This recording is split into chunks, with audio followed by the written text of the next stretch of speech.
തൃശൂരിലെ എടിഎം കൊള്ളയിൽ കുറ്റം സമ്മതിച്ച പ്രതികൾ ഈസ്റ്റ് പോലീസ് നടത്തിയ ചോദ്യം ചെയ്യലാണ് പ്രതികൾ കുറ്റം സമ്മതിച്ചത്. പ്രതികളുമായി പോലീസ് തെളിവെടുപ്പ് ആരംഭിച്ചു. വിവരങ്ങളുമായി മനോജ് ചേരുകയാണ്. മനോജ്, പ്രതികൾ കുറ്റം സമ്മതിച്ചിരിക്കുകയാണ്. തെളിവെടുപ്പ് എങ്ങനെ പുരോഗമിക്കുന്നു? കെ.പി. പ്രതികളെ ഷൊർണൂർ റോഡിലുള്ള എടിഎമ്മിലാണ് ആദ്യം തെളിവെടുപ്പിനായി എത്തിച്ചിട്ടുള്ളത്. ഇതിൽ 4 പേരെയാണ് എത്തിച്ചത്.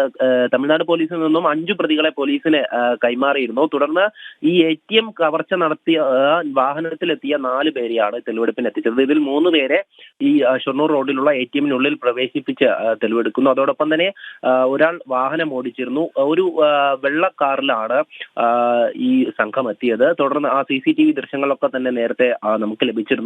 അത്തരത്തിൽ 4 പേരടങ്ങുന്ന സംഘമാണ് ഈ എടിഎമ്മിലേക്ക് എത്തിയത്. കഴിഞ്ഞ ദിവസങ്ങളിലാണ് ഈ പ്രതികളെ പോലീസിന് വിട്ടുകിട്ടിയത്. ഈസ്റ്റ് പോലീസിന്റെ ചോദ്യം ചെയ്യലിലാണ് ഈ പ്രതികൾ കുറ്റം സമ്മതിച്ചിട്ടുള്ളത്.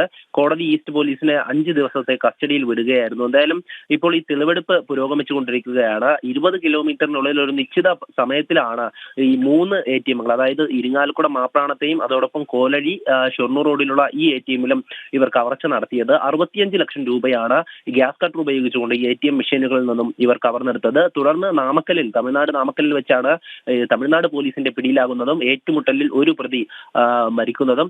എന്തായാലും ഇത്തരം വലിയ തരത്തിലുള്ള ഒരു എടിഎം കവർച്ച തന്നെയാണ്. ഇവർക്ക് മറ്റ് സംസ്ഥാനങ്ങളിൽ നടന്ന കവർച്ചയുമായി ബന്ധമുണ്ട് എന്നുള്ള കാര്യം തന്നെയാണ്. അതിനായി ആന്ധ്ര, തെലങ്കാന പോലീസും ഈ പ്രതികളെ തേടി എത്തുന്നുണ്ട്. കാരണം സമാന രീതിയിൽ അവിടെയും ഈ മോഷണം നടന്നു എന്നുള്ളതാണ്.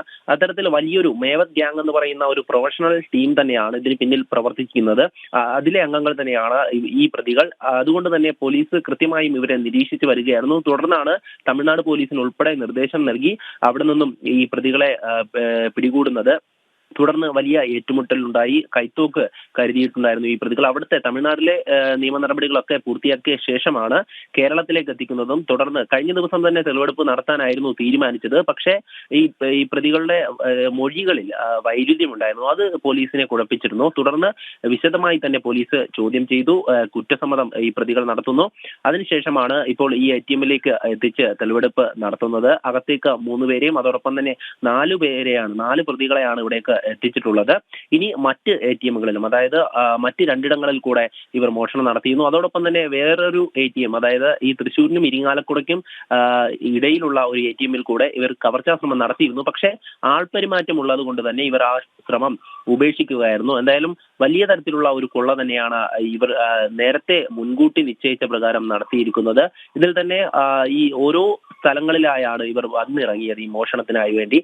തമിഴ്നാട്ടിൽ നിന്നും അതോടൊപ്പം തന്നെ ഈ കണ്ടെയ്നർ ഇവിടെ എത്തിക്കുന്നതും കണ്ടെയ്നറിലേക്ക് കാറ് കയറ്റുന്നതും ഒക്കെ തന്നെ വലിയ തരത്തിലുള്ള ഒരു ആസൂത്രമായിരുന്നു ഇതിന് പിന്നിലുണ്ടായിരുന്നത്. തുടർന്നാണ് ഈ കണ്ടെയ്നറിൽ, അതായത് മോഷ്ടിച്ച പണവും ആ എടിഎം മെഷീന്റെ ഭാഗങ്ങളും അതോടൊപ്പം ഈ ആയുധങ്ങളൊക്കെ ഒക്കെയായി കാറിൽ കയറ്റി അത് കണ്ടെയ്നറിൽ കയറ്റിയാണ് ഇവർ പോയിക്കൊണ്ടിരുന്നത്, രക്ഷപ്പെടുവാൻ വേണ്ടി ശ്രമിച്ചത്. പക്ഷേ ഈ തമിഴ്നാട് നാമക്കല്ലിൽ വെച്ച് മറ്റൊരു വാഹനത്തിൽ ഈ കണ്ടെയ്നർ ഇടിക്കുകയും അവിടെ വെച്ച് പോലീസ് എത്തുകയും തുടർന്ന് ഇവരെ പിടികൂടുകയും ചെയ്യുകയായിരുന്നു. എന്തായാലും വലിയ തരത്തിലുള്ള ഒരു കവർച്ച തന്നെയാണ് നടന്നിട്ടുള്ളത്. ഇവരെയാണ് ഈ പണം ഉൾപ്പെടെ പോലീസ് പിടിയിലാകുന്നതും പിന്നീട് ഇപ്പോൾ ചോദ്യം ചെയ്യൽ പുരോഗമിക്കുന്നതും തെളിവെടുപ്പ് നടക്കുന്നതും. എന്തായാലും ഈ ഒരു സംഘത്തിന് മറ്റ് സംസ്ഥാനങ്ങളിലും ഇത്തരത്തിലുള്ള കവർച്ച നടത്തിയതുമായി ബന്ധപ്പെട്ട പോലീസ് അന്വേഷിച്ചു വരികയാണ്. മേവത് ഗ്യാങ് ഹരിയാന സ്വദേശികളാണ് ഈ 5 പേരും. അതിൽ ഒരാൾ, ഈ 7 പേരിൽ ഒരാൾ വെടിയേറ്റ് മരിക്കുകയും ഒരാൾ ഇപ്പോഴും ചികിത്സയിലാണ് തമിഴ്നാട് തന്നെ.